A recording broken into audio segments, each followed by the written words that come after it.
Всем привет! Так, пробег моего лифанчика сейчас составляет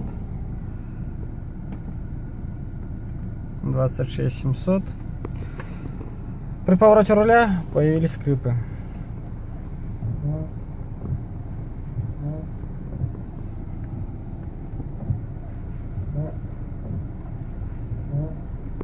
Я думаю, было слышно. Поедем где-то в сентябре, я думаю, в числах первых на сервис.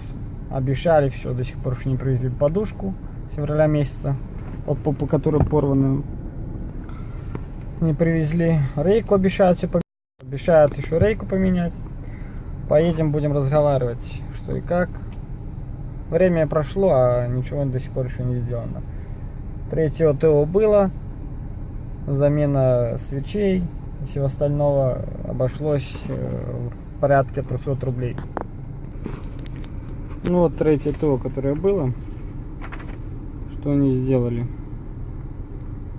Расчет стоимости, что делали? Вот, итогово 328 рубля. Это в долларах где-то 160 долларов. Вот.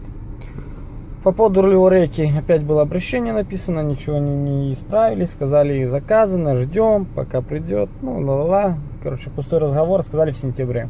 Сказали сразу в августе, позвонил в августе.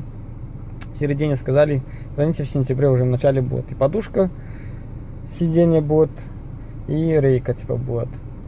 Параллельно этого стучит также подвеска, которую ничего еще не устранили. Ну и вот при повороте руля теперь